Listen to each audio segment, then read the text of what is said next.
बिस्मिल्लाहिर्रहमानिर्रहीम। अस्सलाम वालेकुम। Hope you all are doing well. आप सब खैरियत से होंगे। तो स्टूडेंट्स, आज हम लोगों ने नया टॉपिक स्टार्ट करना है जिसमें हम लोगों ने देखना है वेरिएबल की डिक्लेरेशन को। ठीक है। लास्ट वीडियो में हम लोगों ने बात की थी वेरिएबल्स के बारे में। ठीक है, हम उसको ज़रा रिकॉल कर लेते हैं। वेरिएबल्स क्या होते हैं? वेरिएबल्स आपकी मेमोरी स्पेस, मेमोरी लोकेशन को, मेमोरी सेल्स को ऑक्यूपाई करते हैं। और वो अगर तो यूज़र ने किसी किस्म का कोई इनपुट देना हो, इनपुट डाटा देना हो, या फिर आप जब कंप्यूटेशनल रिजल्ट्स निकालते हैं उसका जो आपने सेव करवाना हो एग्जीक्यूशन के दौरान, तो आप क्या करते हैं? आप वेरिएबल्स की हेल्प लेते हैं। उन वेरिएबल्स ने आपकी मेमोरी स्पेस को एलोकेट किया होता है, मेमोरी स्पेस को ऑक्यूपाई किया होता है, और जो आपके डिज़ायर्ड रिजल्ट्स हैं उसको शो करते हैं। ठीक है। और उसके बाद देखते हैं कि आप जो वेरिएबल्स की वैल्यूज़ हैं उसको चेंज कर सकते हैं, लेकिन उसके नामों को चेंज नहीं कर सकते, और वो टेम्परेरी टाइम के लिए बनते हैं इन द रैम। और फिर हम लोगों ने उनकी डिफरेंट चीज़ें देखी, मेमोरी एलोकेशन के वास्ते स्ट्रक्चर देखा। ठीक है। तो आज जो हम लोगों ने बात करनी है वो है वेरिएबल की डिक्लेरेशन। वेरिएबल को डिक्लेयर कैसे करते हैं हमने इस टॉपिक को अब डिटेल में देखना है। तो let's get started. The process of specifying the variable name and its type is called variable declaration. वो प्रोसेस जिसके अंदर हम लोग वेरिएबल के नाम को और उसकी टाइप को डिस्क्राइब करें, स्पेसिफाई करें, उस प्रोसेस को हम कहते हैं वेरिएबल डिक्लेरेशन। ठीक है। A program can have as many variables as needed. किसी भी प्रोग्राम में बहुत से वेरिएबल्स हो सकते हैं, जितने मर्जी वेरिएबल हों, जितने उसको ज़रूरत हों वो यूज़ कर सकते हैं। C is a strongly typed language. C language जो है एक स्ट्रॉन्गली टाइप्ड लैंग्वेज है। It means that all variables must be declared before they are used in the program. इसका मतलब क्या हुआ कि सी एक स्ट्रॉन्गली टाइप लैंग्वेज है। इसका मतलब क्या हुआ कि जितने भी वेरिएबल्स जो भी वेरिएबल्स हम यूज़ कर रहे हैं वो पहले से डिक्लेयर होंगे, तो ही हम उसको प्रोग्राम में यूज़ कर सकेंगे। ठीक है। उन वेरिएबल्स को हम जस्ट प्रोग्राम में यूज़ कर सकते हैं जो पहले से ही डिक्लेयर होंगे। A variable can be declared anywhere in the program before its use.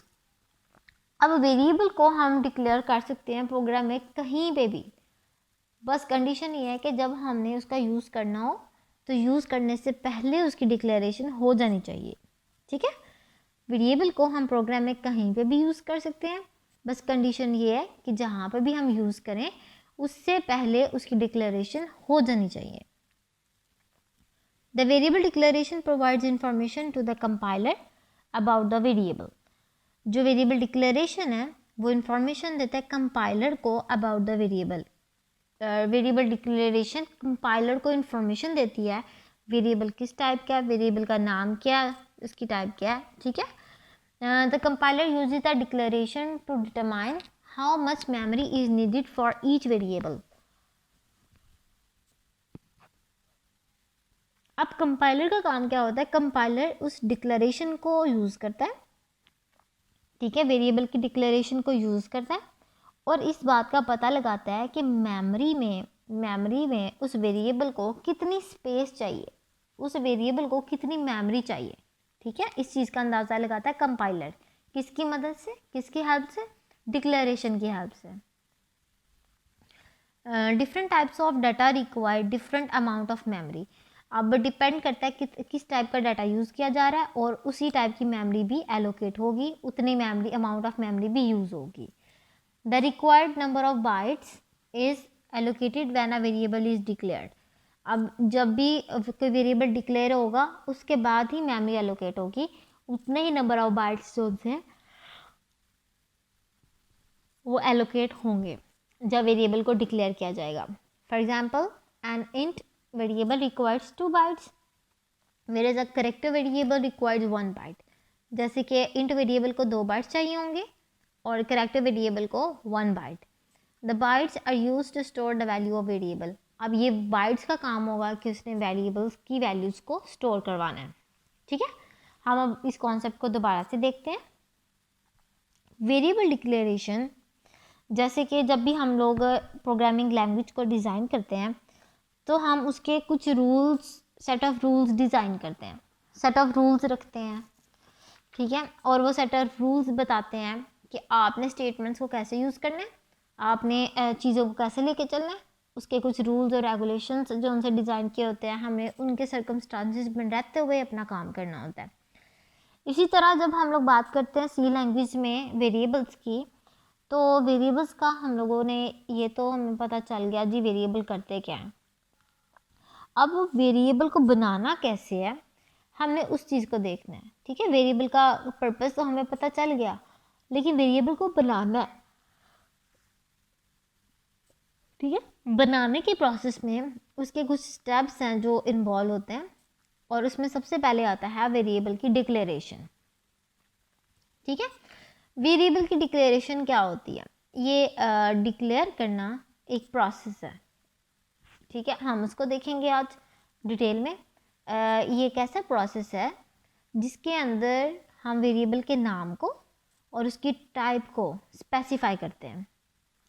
Variable declaration एक ऐसा प्रोसेस है जिसके अंदर हम वेरिएबल के नाम को और उसकी टाइप को स्पेसिफाई करते हैं। जो कोई भी प्रोग्राम है, जिस भी प्रोग्राम में हम चाहें, हम किसी भी प्रोग्राम में अपनी मर्ज़ी से जितने मर्ज़ी वेरिएबल्स को यूज़ कर सकते हैं। जितनी हमारी ज़रूरत होगी, जितने हमें चाहिए होंगे, हम उतने नंबर ऑफ़ वेरिएबल्स को इस्तेमाल कर सकते हैं। जो सी लैंग्वेज है वो स्ट्रॉन्गली टाइप्ड लैंग्वेज है। इसका मतलब क्या हुआ कि जो लिखा होगा वो उसी के मुताबिक एक्ट करेगी। ठीक है,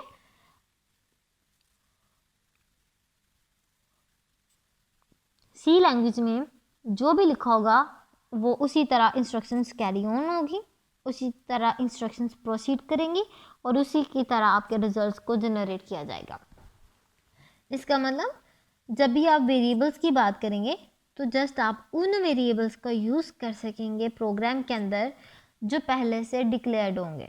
ठीक है, जिनको पहले से डिक्लेयर किया जाएगा, जिनके नामों को पहले से स्पेसिफाई किया जाएगा, जिनकी टाइप्स का पहले से पता होगा, जस्ट वही वेरिएबल्स को आप अपने प्रोग्राम में यूज़ कर सकेंगे। ठीक है, और जो आपके वेरिएबल होते हैं उसको आप प्रोग्राम में कहीं पे भी डिक्लेयर कर सकते हैं। इसके लिए कोई कंपल्शन नहीं है कि आप वेरिएबल्स को स्टार्ट में करें, या वेरिएबल्स को डिक्लेयर आप लास्ट पे करें, या वेरिएबल को डिक्लेयर आप कहाँ पे करें। जस्ट इसकी कंपल्शन ये है कि जहाँ पर आपने वेरिएबल को इस्तेमाल करना है या इस्तेमाल में लेके आना है या उसको यूज़ करना है, तो आप के लिए ये ज़रूरी है कि वेरिएबल को आप इस्तेमाल से पहले कहीं पे भी डिक्लेयर कर लें। ठीक है, तो ये बेसिकली हमारी थी वेरिएबल की डिक्लेरेशन। वेरिएबल डिक्लेरेशन प्रोसेस के अंदर हम वेरिएबल के नाम को, उसकी टाइप को स्पेसिफाई करते हैं। ठीक है, जहाँ पे आपका जो प्रोग्रामर है उसको डिक्लेयर करना पड़ेगा ताकि वो प्रोग्राम में कहीं पे भी वेरिएबल को यूज़ करे तो वेरिएबल पहले से ही डिक्लेयर्ड हो, उसकी टाइप पहले से डिक्लेयर्ड हो, और वो फिर उसके मुताबिक अपने वेरिएबल को कहीं पे भी प्रोग्राम में यूज़ कर सके। फिर बात आती है कि जो आपके वेरिएबल होते हैं, वेरिएबल की डिक्लेरेशन वो आपके कंपाइलर्स को इंफॉर्मेशन देती है। इंफॉर्मेशन किस चीज़ के बारे में देती है कि आपका जो वेरिएबल है उसकी डिटेल बताती है। अब डिटेल्स में आ जाता है कि आपका वेरिएबल का नाम क्या है, वेरिएबल की टाइप कौन सी है, वो और कंपाइलर उसकी हेल्प से जो मेमोरी के अंदर डाटा पड़ा होगा उस तक पहुंच जाएगा, और उसके बाद उसकी जो एग्जीक्यूशन है उसको पॉसिबल बनाएगा।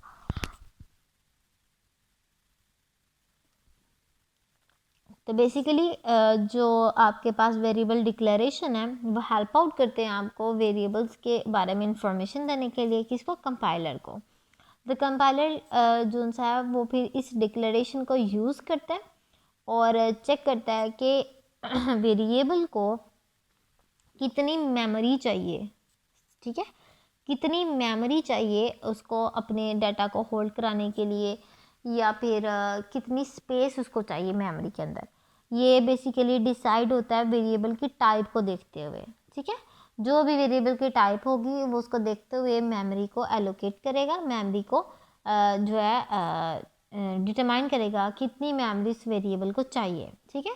और डिफरेंट टाइप्स ऑफ डाटा जो उनसे होगा वो रिक्वायर करेंगे डिफरेंट मेमोरी स्पेस को, डिफरेंट अमाउंट ऑफ मेमोरी को, क्योंकि कुछ डाटा आपको कभी ज़्यादा चाहिए होता है, कभी डाटा कम चाहिए, तो डाटा की लिमिटेशंस कहीं पे भी डिफाइन नहीं की जाती। तो ये उस डाटा को देखते हुए जो मेमोरी स्पेस है ना वो एलोकेट की जाती है। और जो डाटा होता है, जो मेमोरी स्पेस को एलोकेट किया जाता है वो नंबर ऑफ बाइट्स की बेस पे किया जाता है। नंबर ऑफ बाइट्स जो है ना वो एलोकेट किया जाता है वेरिएबल्स को, ठीक है। जब भी वेरिएबल डिक्लेयर होता है तो उसको नंबर ऑफ बाइट्स की बेस पे उसकी एलोकेशन होती है। फॉर एग्जांपल अगर हम इंटीजर्स की बात करें तो इंट टाइप के जो भी वेरिएबल होंगे उनको मेमोरी के अंदर से 2 बाइट स्पेस दी जाएगी। क्यों? क्योंकि इंट जो है वो 2 बाइट्स को कैरी करता है, 2 बाइट्स को होल्ड करता है, 2 बाइट्स डाटा को होल्ड करता है, ठीक है। ये ऐसा कीवर्ड है जो 2 बाइट डाटा को अपने ऊपर होल्ड करता है, और मेमोरी में भी इसको 2 बाइट स्पेस चाहिए होती है। लेकिन इसके बरक्स करैक्टर की अगर बात करें तो ये 1 बाइट डाटा होल्ड करता है। इसका मतलब मेमोरी में इसको जस्ट 1 बाइट स्पेस चाहिए होगी। जो बाइट्स होते हैं वो फिर उसके अंदर वो क्यों यूज़ होते हैं? बाइट्स आपके वेरिएबल के अंदर जो भी वैल्यू होती है उसको स्टोर करवाने के लिए आप इस्तेमाल करते हैं, ठीक है। तो once a variable is declared, जब एक दफ़ा भी आपका वेरिएबल डिक्लेयर हो जाता है, it's data type can not be change during program execution. तो फिर आप उसकी डाटा टाइप को प्रोग्राम के एग्जीक्यूशन के दौरान चेंज नहीं कर सकते। एक बार जो भी वेरिएबल डिक्लेयर हो गया उसकी डाटा टाइप को आप वेरिएबल में एग्जीक्यूशन में प्रोग्राम एग्जीक्यूशन के दौरान चेंज नहीं कर सकते। The value of the variable can be change during execution, लेकिन वेरिएबल की जो वैल्यू है वो आप चेंज कर सकते हैं, ठीक है। आप उसकी डाटा टाइप को चेंज नहीं कर सकते, आप उसकी वैल्यू को चेंज कर सकते हैं। तो बेसिकली वेरिएबल डिक्लेरेशन में हमारे पास कुछ चीज़ें थी जो हम लोगों ने देखी। जब आप वेरिएबल को डिक्लेयर करेंगे तो आप उसकी डाटा टाइप को चेंज नहीं कर सकते, लेकिन आप उसकी वैल्यू को चेंज कर सकते हैं। तो ये थी वेरिएबल डिक्लेरेशन के बारे में थ्योरी। अब हम लोगों ने इसको देखना है कि दिखने में वेरिएबल डिक्लेरेशन होता क्या है। तो बेसिकली सबसे पहले हमारे पास बात आती है इसके सिंटैक्स की, ठीक है। सिंटैक्स क्या होता है?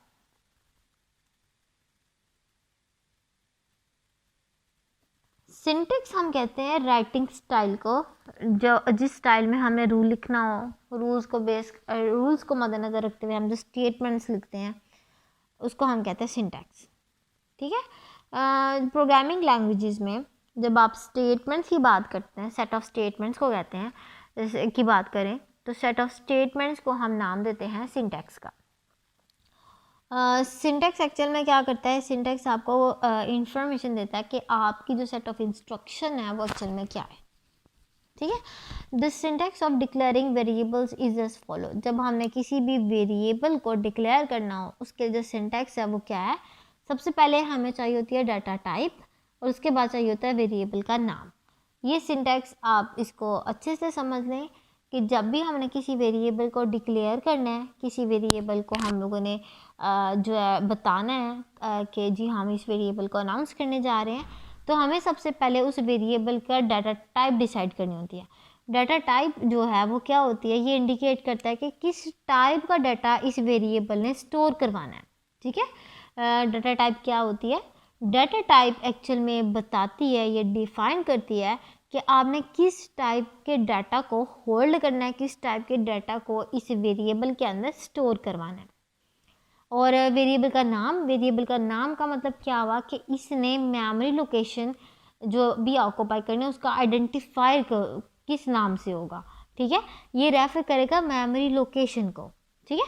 वेरिएबल का जो नाम होगा वो आपकी मेमोरी लोकेशन को रेफर करेगा, और जो वेरिएबल जो डाटा टाइप होगी वो डिफाइन करेगी कि आपने किस टाइप का डाटा इस वेरिएबल के अंदर रखवाना है।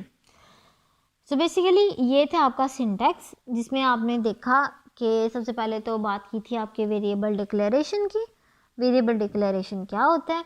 और उसके बाद आपने उसके अंदर डिफरेंट चीज़ें देखी कि वेरिएबल को जब भी आपने डिक्लेयर करवाना है तो कैसे करवाना है, वो वेरिएबल डिक्लेरेशन होती क्या है। तो हम लोगों ने देखा कि वेरिएबल डिक्लेरेशन एक प्रोसेस है जिसके अंदर आप वेरिएबल के नाम को और उसकी टाइप को स्पेसिफाई करते हैं, और जब आप उसके नाम और टाइप को स्पेसिफाई कर देते हैं तो इस प्रोसेस को हम एक नाम देते हैं वेरिएबल डिक्लेरेशन। एक प्रोग्राम के अंदर आप जितने चाहे मर्जी आप वेरिएबल्स को डिक्लेयर कर सकते हैं। It depends upon your demand, upon your need. अगर आपको ज़्यादा वेरिएबल्स की ज़रूरत है तो आप ज़्यादा डिक्लेयर करें, कम की ज़रूरत है तो कम यूज़ कर लें।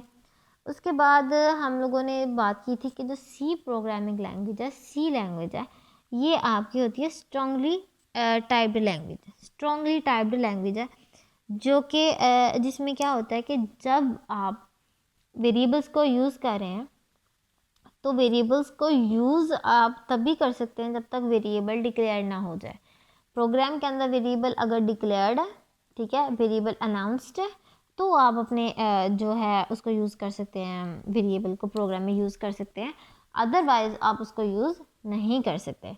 फिर बात की कि जो आपका वेरिएबल होता है उसको आप कहीं पे भी प्रोग्राम में डिक्लेयर कर सकते हैं, इसके ऊपर कोई कंपल्शन नहीं है कि आपने इसको किस टाइम पे जो है डिक्लेयर करना है। It's up to you. बस आपने इस चीज़ का ध्यान रखना है कि जब भी आप करवाएं आप कोशिश करें कि जहाँ पे आपने वेरिएबल को यूज़ करना है उस यूज़ से पहले आप उसको डिक्लेयर करवा दें। उसके बाद हम लोगों ने ये थी कुछ बेसिक चीज़ें। फिर हम लोगों ने बात की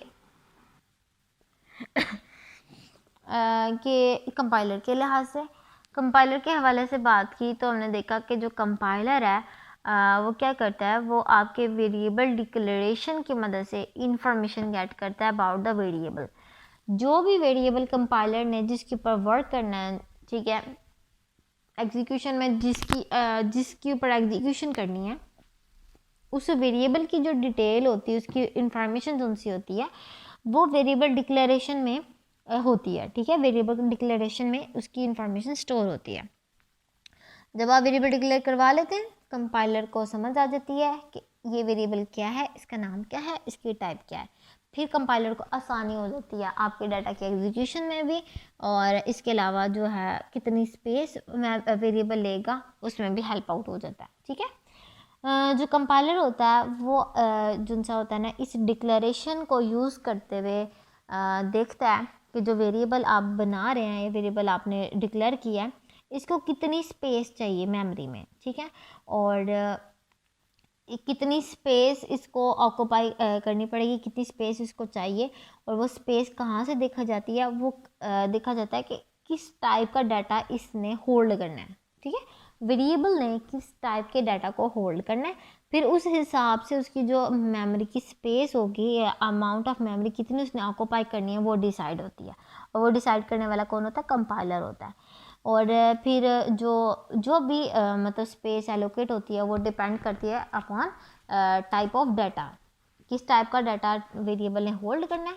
उसके हिसाब से जो स्पेस है वो ऑक्यूपाई की जाती है या फिर डिक्लेयर और जो एलोकेट की जाती है। और जो स्पेस एलोकेट होती है वो बाइट्स की फॉर्म में होती है। ठीक है, बाइट्स की फॉर्म में जो स्पेस है वो एलोकेट की जाती है। जब भी किसी वेरिएबल को डिक्लेयर करना हो तो बाइट्स की फॉर्म में जो स्पेस है वो एलोकेट की जाती है। फॉर एग्जांपल अगर आप इंटीजर वेरिएबल्स की बात करते हैं तो इंटीजर टाइप के जो वेरिएबल्स हैं उनको 2 बाइट ऑफ स्पेस चाहिए होती है। 2 बाइट्स का डाटा वो होल्ड करते हैं। इसका मतलब उनको जब मेमोरी में स्पेस एलोकेट होगी तो वो कितने टाइप की होगी, कितने स्पेस पे ऑक्यूपाई करेगी, वो 2 बाइट्स पे ऑक्यूपाई करेगी, 2 बाइट्स ऑक्यूपाई करेगी। इस तरह अगर करेक्टर की बात करते हैं तो जो करेक्टर है वो 1 बाइट का है डाटा होल्ड करते हैं, उसको वो 1 बाइट डाटा होल्ड करती है। इसका मतलब जब मेमोरी में उसकी स्पेस की बात करेंगे तो इसका मतलब जो करेक्टर होगा वो 1 बाइट मेमोरी स्पेस एलोकेट करेगा।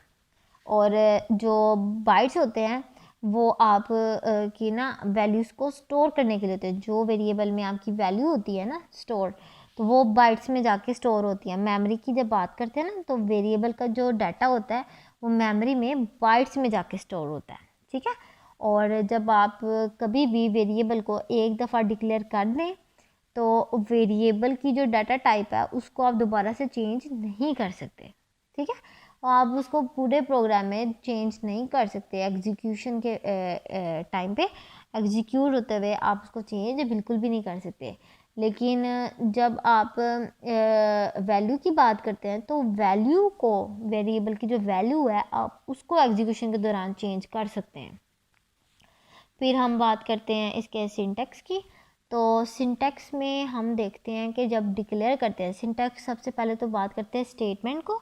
जो भी सी लैंग्वेज में हम स्टेटमेंट लिखते हैं या इंस्ट्रक्शन लिखते हैं उसका एक ख़ास सिंटैक्स होता है, ठीक है। और उस सिंटैक्स को हम लोग लिखते हैं जिसके अंदर रूल्स डिफाइंड होते हैं कि आपने सी लैंग्वेज के लिखने के रूल्स है, किस तरह लिखने हैं आपने, ठीक है। वो पूरे ग्रामेटिकल उसको उसके एरर से जो होते हैं ना फ्री होती है। अब जब हम लोग डिक्लेरेशन और वेरिएबल्स की बात करते हैं तो जब हम इसको डिक्लेयर करते हैं तो हम सबसे पहले डाटा टाइप लिखते हैं और उसके बाद हम लिखते हैं वेरिएबल का नाम, उसके बाद लगाते हैं सेमी कॉलन। सबसे पहले डाटा टाइप, जो जिस भी टाइप का हम डाटा जो है सेव करवाएंगे या होल्ड करवाएंगे, और उसके बाद कौन सा वेरिएबल है, वेरिएबल का नाम क्या होगा, उसका नाम लिखेंगे, ठीक है। टाइप ऑफ डाटा या डाटा टाइप और उसके बाद वेरिएबल का नाम। तो ये था इसका सिंटैक्स, और उसके आगे आपने सेमी कॉलन लगाना भूलना नहीं है। उसके बाद डाटा टाइप में आप देखते हैं कि ये क्या इंडिकेट करता है, ये type of data that can be stored in a variable. ये उस टाइप ऑफ डाटा को स्टोर करती है जो कि वेरिएबल ने स्टोर करवाना हो, ठीक है, ये उसको इंडिकेट करती है। उसके बाद वेरिएबल के नाम की जब बात करें तो वेरिएबल का नाम, इसका मतलब वेरिएबल का नाम वो है जो कि रेफ़र करेगा मेमोरी लोकेशन को। वेरिएबल ने मेमोरी में जो भी लोकेशन ऑक्यूपाई करनी है, ये वेरिएबल का जो नाम है ये उसको रेफ़र करेगा, ठीक है। तो ये बेसिकली वेरिएबल की डिक्लेरेशन थी। अब हम इसको प्रोग्राम की फॉर्म में अगर समझते हैं, एग्जांपल्स की फॉर्म में, तो देखते हैं हम उसको कैसे समझेंगे। कि आपके पास कुछ वेरिएबल्स गिवन है और उन वेरिएबल्स के जो है नाम और उसके सिंटैक्स वाइज उसको ना डिफ़ाइन किया गया। सबसे पहले जो आपके पास एग्जांपल है वो है इंट मार्क्स। इसका मतलब क्या हुआ कि आपके पास जो डाटा टाइप है वो इंट टाइप की डाटा टाइप है और उसके जो वेरिएबल का नाम है वो है मार्क्स, ठीक है। इंट टाइप की डाटा टाइप है और वेरिएबल का नाम क्या है, मार्क्स। इसका मतलब क्या हुआ कि जो भी वेरिएबल है, जो भी डाटा आपने मेमोरी में एलोकेट किया है, वो किस टाइप का होना चाहिए, वो इंटीजर टाइप का होना चाहिए, ठीक है। वो किस टाइप का होना चाहिए, वो इंटीजर टाइप का होना चाहिए। इसी तरह जब हम दूसरी एग्जांपल की तरफ आते हैं तो दूसरी एग्जांपल में देखें तो आपके पास है फ्लोट एवरेज। इसका मतलब क्या हुआ कि जो भी आपका वेरिएबल है, वेरिएबल का नाम वो क्या है, एवरेज, ठीक है। और इसकी जो डाटा टाइप है वो क्या है, इसकी डाटा टाइप है फ्लोट टाइप की।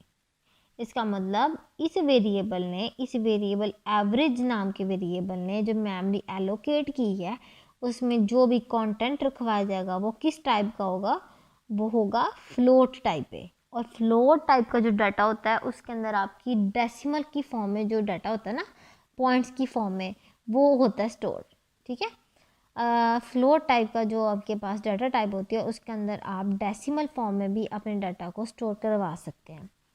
उसके बाद जो आपके पास एक और एग्जांपल है वो है चार ग्रेड। इसका मतलब क्या हुआ, इसका मतलब है आपके पास जो वेरिएबल है उसका नाम है ग्रेड, वेरिएबल का नाम है ग्रेड। अब जो ग्रेड्स होते हैं वो आपके पास किस फॉर्म में होते हैं, अल्फ़ाबेटिक फॉर्म में होते हैं। उसको मैं ना आपको आसानी से एक और तरह से भी समझाती हूँ। वेरिएबल का जो नाम है वो ग्रेड है और उसकी डाटा टाइप है चार, करेक्टर टाइप की डाटा टाइप है जो कि आपकी मेमोरी में 1 बाइट को होल्ड करवाएगा, 1 बाइट स्पेस ऑक्यूपाई करेगा। अब जो ग्रेड होगा वो आपकी होगी करेक्टर की फॉर्म में, ठीक है।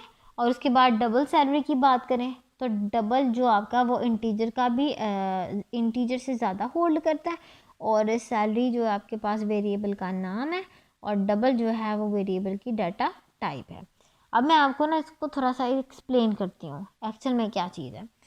जो मार्क्स होते हैं ना आपके, वो मार्क्स आपके होते हैं नंबर्स की फॉर्म में, ठीक है। वो मार्क्स जो उनसे होते हैं वो आपके पॉइंट्स की फॉर्म में नहीं होते, वो जैसे आपके 600 से में से मार्क्स आ गए, 850 में से मार्क्स आ गए, 700 में से आ गए, ठीक है। तो वो मार्क्स की जो सी ना टाइप है वो इंटीजर टाइप है, क्योंकि उसमें किसी भी किस्म के पॉइंट्स की फॉर्म में आपका डाटा नहीं होता और आपका डाटा ज़्यादा डिजिट्स पे भी कंसिस्ट नहीं करता, इसलिए ये 2 बाइट होल्ड करते हैं। 2 बाइट होल्ड करने के बाद जो हमारी टाइप आती है वो होती है इंट टाइप, ठीक है। उसके बाद जब बात करते हैं एवरेज की, तो आपको पता है जो एवरेज आप निकालते हैं तो वो ज़रूरी नहीं वो आपके सिंपल नंबर्स की फॉर्म में हो, वो आपके पास पॉइंट्स की फॉर्म में भी एवरेज आ सकती है। और पॉइंट्स के फॉर्म में एवरेज का मतलब क्या होता है, उसके अंदर डेसिमल टाइप के नंबर्स भी एग्जिस्ट कर सकते हैं। अब डेसिमल टाइप के जो नंबर्स है वो इंटीजर वैल्यू होल्ड नहीं करती, ठीक है, इसके अंदर जो सिंपल नंबर्स आते हैं और इसके अंदर जो रेंज है वो भी कम आती है। एवरेज की जब बात करते हैं तो उसमें डेसिमल टाइप के नंबर्स आते हैं और डेसिमल टाइप के नंबर्स के लिए हम जो डाटा टाइप यूज़ करते हैं वो होती है फ्लोट। अब इसके अंदर क्या होता है, इसके अंदर आपके जो नंबर्स होंगे वो पॉइंट्स की फॉर्म में या फ्रैक्शन फॉर्म में भी आ सकते हैं। फिर नेक्स्ट की बात करते हैं हम लोग ग्रेड की।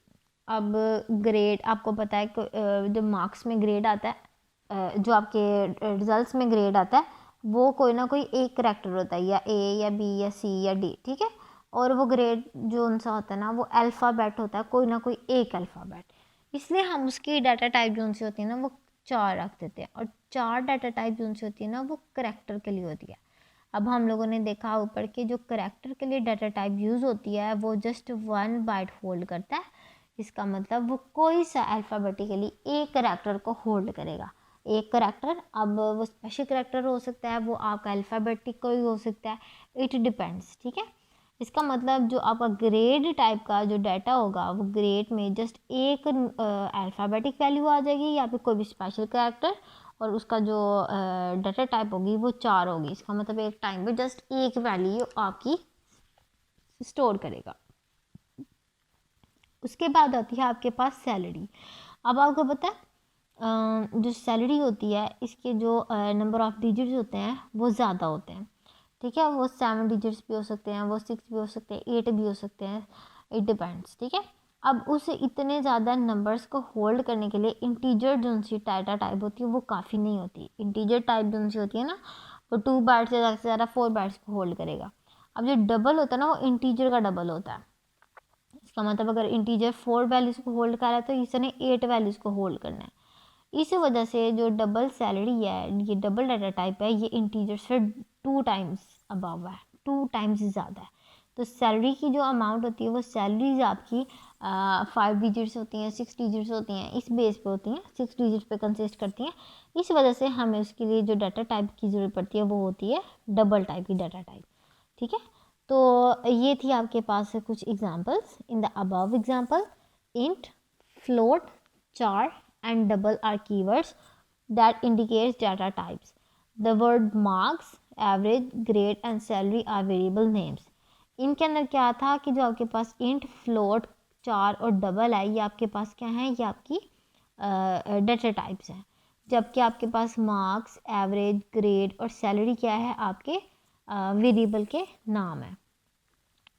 Many variables of same data type can also be declared in a single line.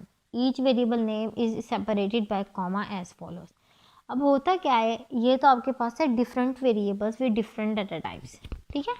आप फॉर एग्जांपल आप आगे से कर रहे हैं कि आपके पास आप सेम डाटा टाइप के डिफरेंट वेरिएबल्स आ जाते हैं। लेट्स सपोज आपने जब जो मैंने आपको एग्जांपल दी इंटीजर टाइप की, इसमें तो नहीं, लास्ट वीडियो में मैंने आपको एग्जांपल दी थी यूज़र से वैल्यूज़ लेने का एज अ इनपुट, 2 वैल्यूज़ आपने ली है। अब लेट्स सपोज वो इंटीजर टाइप की है, ठीक है, और अब 2 वैल्यूज़ है और दोनों की दोनों ही इंटीजर टाइप की है। अब आपके पास ना 2 मेथड है वेरिएबल्स को डिक्लेयर करने के लिए, ठीक है। और वो 2 मेथड्स कैसे हैं मैं आपको बता देती हूँ। जब आपने वेरिएबल को डिक्लेयर करना है, लेट्स सपोज आपके पास 2 वेरिएबल्स आ गए। अब उन 2 वेरिएबल्स को जब आपने डिक्लेयर करना है तो कैसे करेंगे, आपके पास ऑप्शन है इंट ए सेमीकोलन इंट बी सेमीकोलन, इस तरह भी कर सकते हैं, या फिर आप कर सकते हैं इंट ए कॉमा बी सेमीकोलन। ठीक है, इसका मतलब भी ये होता है कि जो ए वेरिएबल और बी वेरिएबल है इंट टाइप का, और इसका मतलब भी सेपरेट सेपरेट होता है। ठीक है, तो ये आपकी मर्जी है, आप दोनों में से किसी भी फॉर्म में वेरिएबल्स को क्या कर सकते हैं, डिक्लेयर कर सकते हैं सिंगल लाइन के अंदर। So this was our topic जिसमें हमने वेरिएबल डिक्लेरेशन पढ़ा। होप आपको वीडियो की अच्छे से समझ आ गई होगी। किसी भी किस्म की कोई क्यूरी हो then you may ask. Take care, अल्लाह हाफिज। वीडियो पसंद आई तो लाइक करें, अपनी राय कमेंट करें। ऐसे ही मजीद वीडियोस के लिए हमारा चैनल सब्सक्राइब करें और बेल का आइकन दबाएं ताकि आपको हर वीडियो का नोटिफिकेशन मिलता रहे।